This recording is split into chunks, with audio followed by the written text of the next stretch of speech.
Here we are, a new school year. I know that some of you have been back already for a couple weeks. Some of you just started. Here we go again. Here's something I know about you and who you are and how you approach the work, the practice of teaching, the job, the very hard work of making things good for kids. That's what you do. You do that year in and year out. And it's people like you doing what you do every single day that inspires me to do what I do. We're in for quite a ride this year because for the first time in 6 years, there's going to be more money coming into our local districts from the state. That's a tremendous opportunity for us, a tremendous opportunity for us to have a voice in how that money's spent. Because remember, we have an opportunity right now this year to really start doing for kids what we've known all along needs to be done. Stuff that you can't do without the right kind of funding. And it's coming our way. So really, it's the local control funding formula that's driving all of this. The most significant change in education funding in 30 years, where every single district is getting a base grant, and then their concentration grants on top of that focused toward students living in poverty, students learning English, learning another language. And we've known all along that that's critical and that we've got to be paying attention to that. And here all of a sudden we have a governor who's agreeing with us and actually doing that for us. We have a real opportunity here to be the decision makers, to have an authentic role in determining how that money flows not only into the district, but into the school side. It's our time to assert our right to be the decision maker around what's best for our kids.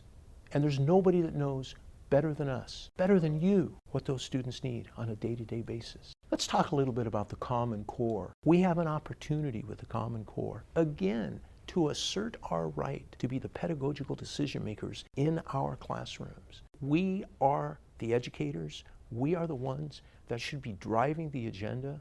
What the Common Core does is it gives us the opportunity to do that. But let's not confuse the Common Core with the high-stakes testing that's driving all of us crazy, because they are not linked. We can do everything we need to do for kids and use the Common Core as a guide. Those Common Core state standards are a guide, and they're a guide that respects us as practitioners. We can focus there at the same time we're fighting off the high-stakes standardized tests. That is possible, and you're going to lead that charge. And I think that's good for everybody, but especially it's good for the students we serve. So I want to talk about the strategic plan. We've been engaged for a long time on the strategic plan within CTA, trying to figure out how do we get done what you've been asking us to do for so long. How do we take our profession back? How do we transform it? How do we do everything that we need to do for kids? How do we engage our communities? How do we reach out and really communicate at the building level? Those are big questions, and we've been working on them for over a year. And we're ready to bring to State Council a draft plan that says, this is what our members have been saying. This is what our members are counting on us to do. And you know, when I look at what came from you, here's what I see. I see professionals truly advocating for students and asking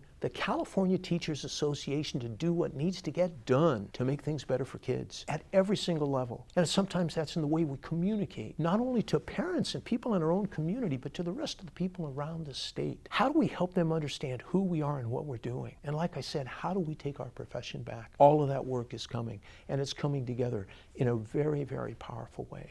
So as we get on with it, as this new year starts to unfold, let me just say that the work you do every single day in your classrooms and in your schools and in your communities is so powerful. And it's being recognized all over the state, in fact, all over the country. And when I'm in other states, as your president, talking to other leaders, one of the things I tell them consistently is that the educators in California are some of the most courageous, resilient, determined people that I've ever met. Every year, they're doing more and more with less and less. That's you. You're the ones that have been doing that. And we've been holding our own under some of the most egregious of circumstances. And here we are, about to enter into a new day, a new way of funding schools, of working in schools, a new opportunity for our voices. And I'll tell you, I am so excited about what's ahead of us, but what fuels that excitement, what really keeps me going, what drives the hope that I feel is knowing that it's you. It's you.